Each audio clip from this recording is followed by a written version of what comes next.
입성하시고 입성하실 때 종려나무 가지를 흔들면서 호산나라고 외쳤기 때문에 우리는 종려주일이라고 합니다.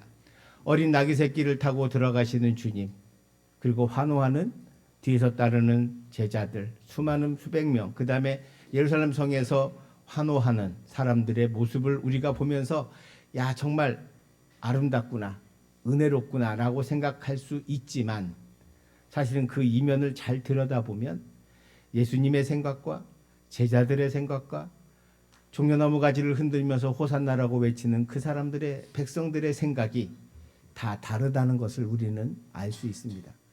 저는 이 다름이 세 가지의 길이라고 생각하는데 이 세 가지의 길이 무엇인지를 살펴보고 오늘 저와 여러분이 진정으로 가야 할 길이 무엇인가를 함께 은혜 받기를 원합니다. 첫 번째로 갈릴리부터 따라온 제자들의 모습을 한번 보시기 바랍니다. 제자들은 3년을 따라다녔습니다. 3년을 따라다니고 이제 예루살렘 성에 입성하십니다. 앞에서 사람들은 환호합니다. 야, 이제 예수님을 따르는 수백 명의 제자들과 함께 야, 이제 예수님이 왕으로 가시는구나. 이제 이분이 왕만 되면 우리는 다 이제 고생 끝났다. 이제는 힘들게 살았는데 이제 예수님 때문에 왕 되면 우리는 다 한 자리씩 하고 살아야 되겠다라고 생각을 했습니다. 쉽게 말하면 영광의 길이 열린다고 보았죠.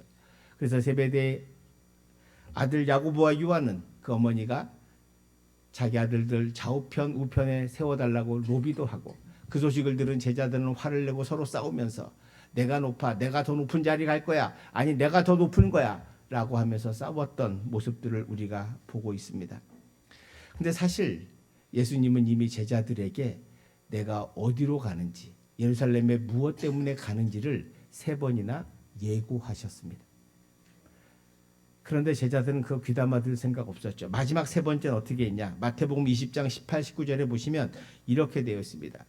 보라, 우리가 예루살렘에 올라가노니 인자가 대제장들과 서기관들에게 넘겨짐에 그들이 죽이기로 결의하고. 자, 19절 시작.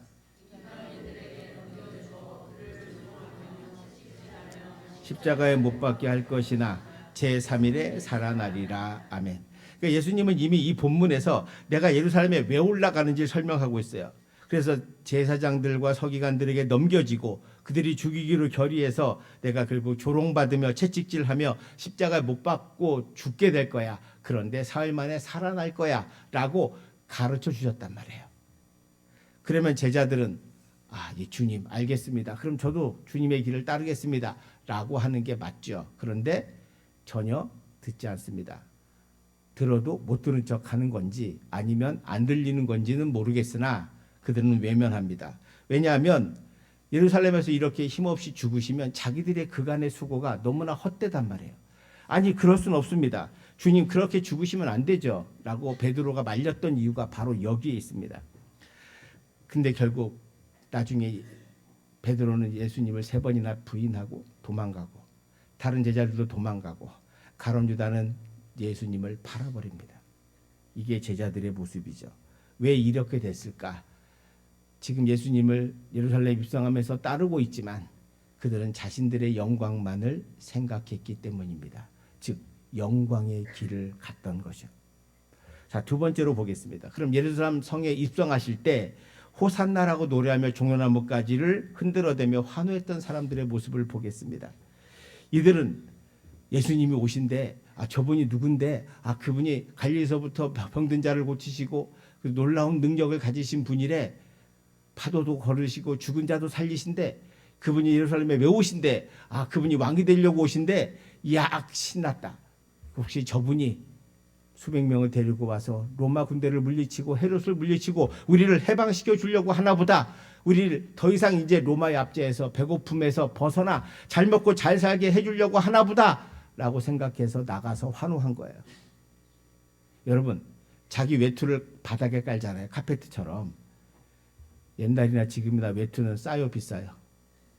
비쌉니다. 자기 외투 까는 거 비쌉니다. 여러분 거기에는 비싼 코트도 있고 밍크 코트도 있을 수도 있고 가죽 코트도 있을 수 있고 코트가 여러 가지인데 그 비싼 거 왜 깝니까? 이분이 우리를 해방시켜 주실 분이구나. 그래서 다윗의 자손이여라고 하는 말 들으세요. 다윗의 자손이여라고 하는 말이 무슨 말이냐? 호산나라고 하면 우리를 구원해달라고 하는 뜻이고, 다윗의 자손이라고 하는 말은 바로 예수님이 제2의 다윗 같은 왕이 되달라고 하는 거예요. 다윗이 어떤 사람입니까? 이스라엘의 영토를 가장 넓힌 왕입니다. 성전을 세우려고 할 때 하나님이 너는 피를 너무 많이 흘려서 안 돼, 하지마 라고 말릴 정도로 전쟁을 많이 한 사람이에요. 전쟁을 통해서 가장 땅을 넓혔던 사람이에요.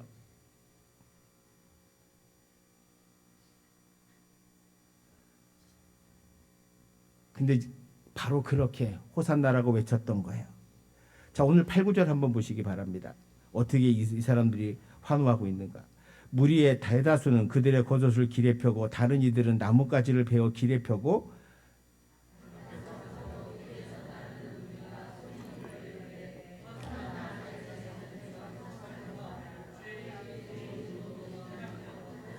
호산나 하더라. 아멘.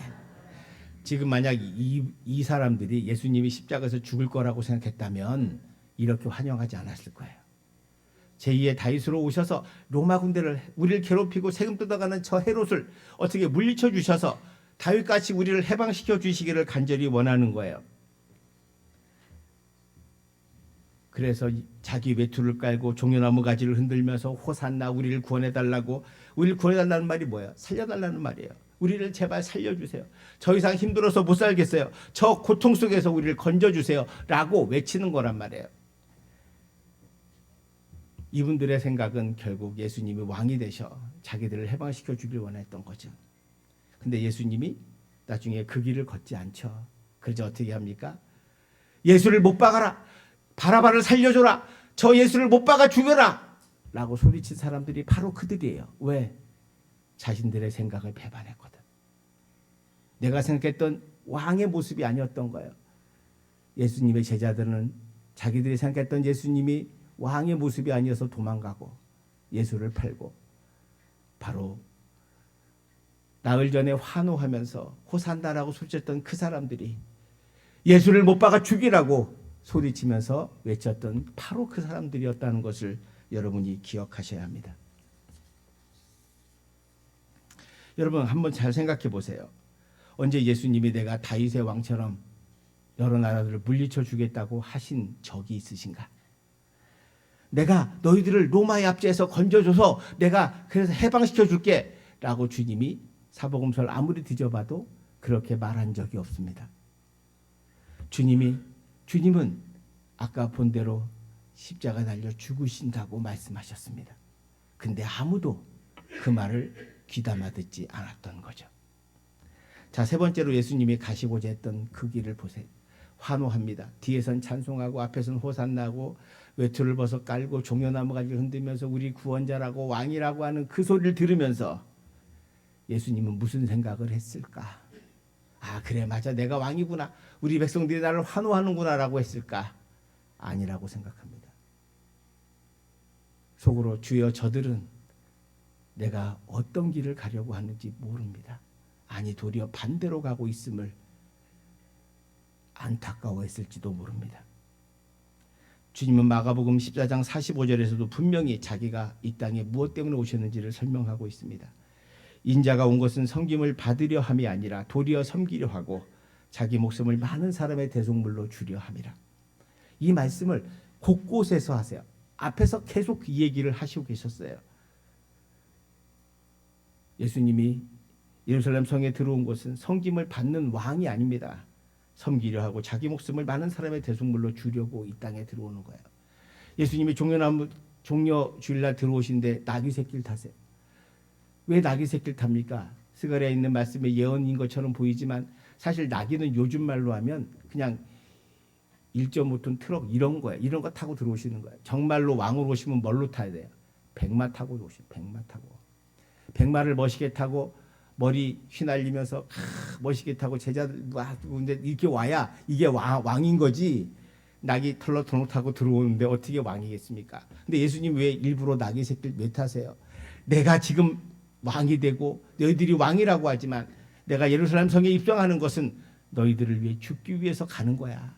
나는 왕이 되려고 하는 게 아니라 너희를 섬기려고 하고 참으로 하나님의 뜻에 따라서 죽으려고 하는 거야 라고 하시는 거란 말이에요. 만일 여러분 예수님이 왕으로 오셔서 이들이 바랬던 것처럼 전쟁을 한다고 합시다. 헤롯을 군대를 죽이고 로마 군대를 죽이고, 그럼 또 예루살렘이 얼마나 사륙이 많겠습니까? 그러면 또 그들이 얼마나 또, 그럼 자기들만 잘 살고 나머지 사람들은 또 분노와 원수 속에 살아가잖아요.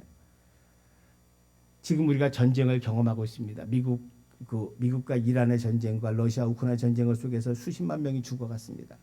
TV는 나오지 않아요. 폭격하는 것만 나오지. 그 폭격 안에서 집안에서 죽었던 그 아무 죄 없는 사람들이 얼마나 많이 죽었을까.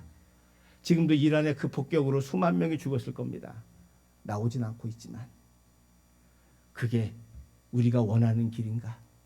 저들을 다 죽이고 우리가 해방되어 배불리고 배 터지게 사는 게 도대체 우리의 소망인가?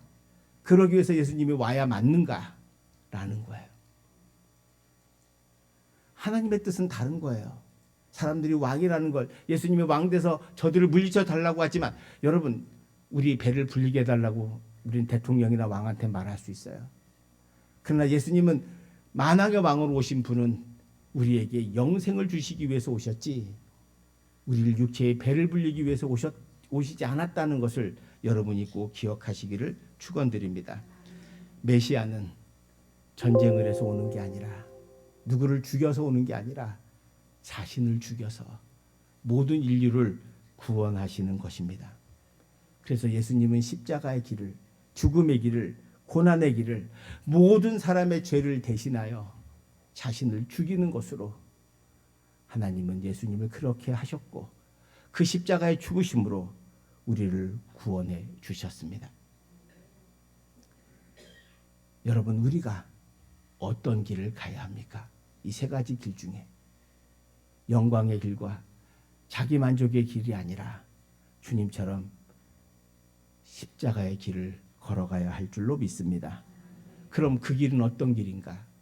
주님의 십자가의 길은 영광의 길이 아니라 고난의 길입니다.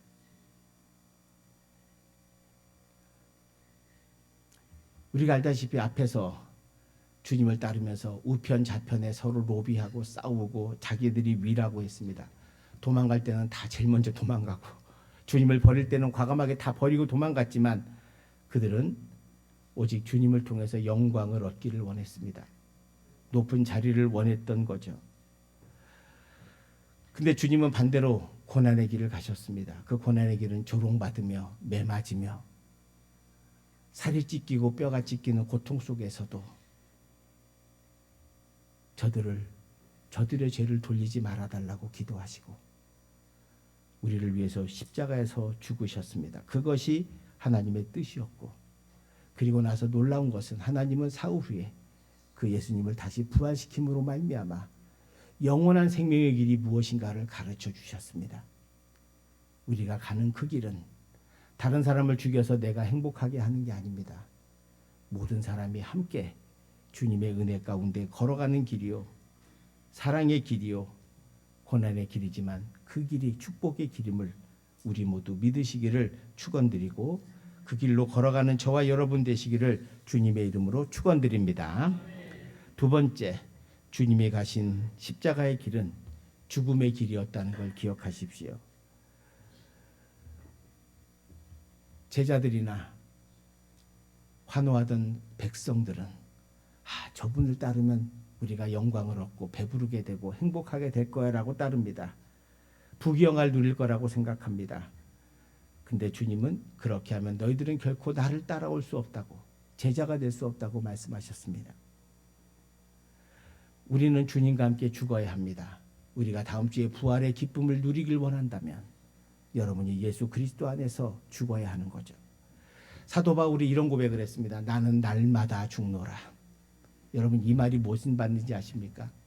사도 바울 같은 사람도 자신이 욕망이 끊임없이 매일 살아서 내가 날마다 내 자신을 죽여야만 예수님의 십자가의 은혜를 붙들 수 있는 사람이 된다는 거예요. 그러니까 내가 한번 예수 믿고 구원받았다고 영원히 되는 게 아니라 끊임없이 자기 자신과의 영적인 싸움 속에서 살아야 하는 거예요. 그게 자기를 죽이는 거예요. 예수님을 따라 영광도 없고 복을 얻다. 오늘 우리가 예수를 믿으며 형통한다고 말합니다. 그건 반은 맞고 반은 틀리죠. 만사형통이 예수 믿는 게 부족이 아니거든요. 예수 믿으면 모든 사업이 잘 되고, 예수 믿으면 시험만 보면 다 붙고, 예수 믿으면 뭐든지 다 소원대로 된다. 그건 알라딘 램프를 말합니다. 진리를 찾는 것, 진리를. 예수님은 그러지 않습니다. 예수님은 우리에게 만사형통을 약속하지 않습니다. 우리에게 영생을 약속하십니다. 한 번뿐인 인생에 의미 있는 인생을 살아갈 수 있는 길을 가르쳐 주십니다. 세상에 수많은 길이 있지만 자기 욕망에 충족하고 자기만을 위해 살아가는 사람들을 우리는 수도 없이 바라봅니다. 그런 삶의 세상이 어떤 세상이냐? 우리가 오늘 보는 것처럼 전쟁과 갈등과 다툼과 분쟁이 끊이지 않는 세상, 이게 바로 우리가 만들어 놓은 세상입니다. 이게 바로 세상의 죄악된 모습이죠. 왜 그렇습니까? 주님은 거기에 그래 내가 너희를 편히 대줄게, 너희는 그래 이 세상에서 잘 먹고 잘 살아라, 이렇게 하지 않으시고, 저와 여러분이 한 번뿐인 인생 속에서 때로는 고난 가운데 있지만 내가 너와 함께한다. 때로는 우리가 절망 가운데 있었고 깊은 병 가운데 있을지라도 내가 너와 함께하고 너에게 이 길이 영생의 길이야. 우리 인생의 잠시뿐인 인생임을, 우리 인생이 잠깐임을 우리는 예수를 믿으면서 십자가의 은혜 가운데 내가 날마다 죽으며 깨닫게 됩니다. 아, 이 땅이 나의 본향이 아니구나. 영원한 본향은 따로 있구나. 그곳을 주님께서 우리를 인도하시기 위해서 오셨구나 라는 것을 깨달아 알게 됩니다. 예수를 믿으면 좋은 건 하나입니다. 어떤 상황에서 절망하지 않는 것. 왜요? 주님이 나와 함께 하실 것이기 때문입니다. 제가 여러분에게 다른 건 약속할 수 없지만 제가 경험한 바로는, 제가 믿는 바로는 예수님은 저와 여러분에게 절망을 주지 않습니다. 절망 가운데 일어날 소망을 주시고, 그리고 우리가 주 안에서 죽으면 날마다 주님 안에서 우린 새롭게 부활되어 주님과 동행하는 삶을, 한 번뿐인 인생을 정말로 아름다운 인생으로 살아가게 해주실 줄 믿습니다.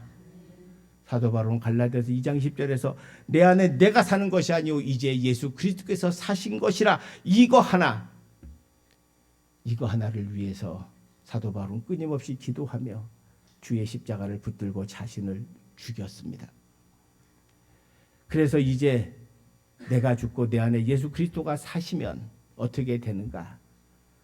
우리는 예수님 중심으로 살아갈 수 있게 되고, 또 하나는 사랑하며 살게 될 겁니다. 주님은 우리를 사랑해 주시기 위해서 오셨고 십자가에서 죽으셨습니다. 유대인뿐만 아니라, 제자들만 아니라, 환호하는 사람들이 아니라, 이 땅에 죄와 사망의 고통 속에서 헤매는 많은 사람들을 위해서 자신을 들여서 십자가에 죽으심으로 하나님 우리에게 이렇게 말씀하세요. 내가 너희들을 구원하는 방식은 너희들의 소원대로 이루어지는 것이 아니라 바로 내가 죽고 내가 죽기까지 너희를 사랑했다는 것을 너희들에게 알려주고 싶어. 저는 이게 하나님의 마음이라고 생각하고, 주님은 그 하나님의 뜻에 따라 기꺼이 자신의 생명을 십자가에서 바치셨습니다. 그리고 우리에게 십자가에 죽으시면서까지 사랑하라고 하셨죠. 여러분, 우리는 짧은 인생을 살아갑니다.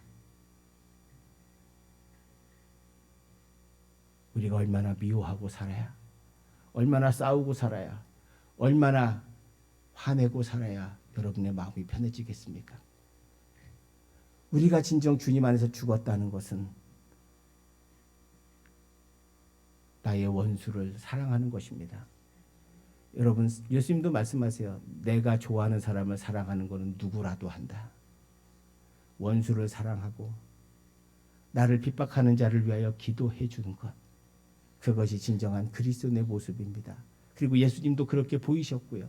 지금 환호하던 이 사람들, 나를 따르던 이 제자들이 나를 버리고 예수를 팔고 못 박아 죽이라고 말했던 그 사람들임을 뻔히 알면서도 그 사람들을 위해서 기꺼이 십자가에 달려 죽으신 분이 예수님이십니다. 그게 바로 우리를 향한 십자가의 사랑입니다. 이 사랑을 저와 여러분의 마음에 품고 이제 우리 남은 생애를 사랑하며 살기를 축원드립니다. 세 번째로 주님의 십자가의 길은 부활의 길입니다. 주님은 죽으셨지만 사흘 후에 부활하셨습니다. 다시 사셨습니다. 그걸 통해서 우리는 영생을 얻게 됩니다.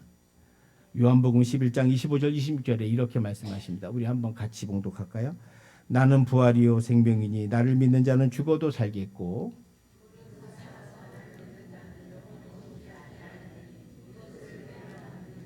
믿으십니까? 믿으십니까? 예, 무릇 살아서 주를 믿는 자는 영원히 죽지 않습니다. 우리는 주님과 함께 부활할 것이요 주님과 함께 이 땅에 살아갈 것입니다. 주님을 따르는 자는 삽니다. 이제 그 길이 뭐냐? 그것이 영광의 길도 환호의 길도 형통의 길도 아닙니다.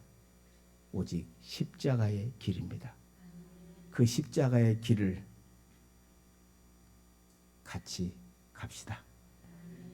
기도하겠습니다. 사랑의 하나님, 사람들의 환호와 호산나 부르는 그 노랫소리 속에서도 그들의 길과 주님의 길이 다름을 우리가 오늘 보았습니다. 아버지 하나님, 주님께서 가신 그 십자가의 길을 우리도 걸어갈 수 있도록 인도하여 주시옵소서. 내일부터 한 주간 고난주간이 시작됩니다. 이 고난주간에 주님의 십자가의 길을 생각하며 주님의 십자가를 지고 기꺼이 주님과 함께 고난의 길, 죽음의 길을 가서 우리 성도들 모두가 주 안에서 부활하는 놀라운 능력을 경험할 수 있도록 은혜 내리워 주시옵소서. 주의 십자가를 지고 서로 사랑하며 살게 하시고 이 땅에 참된 그리스도인으로 아버지 하나님 나를 날마다 죽이며 주의 십자가의 길을 걸어갈 수 있는 참된 그리스도인 될 수 있도록 우리 성도들의 마음을 주장하시고 인도하여 주옵소서.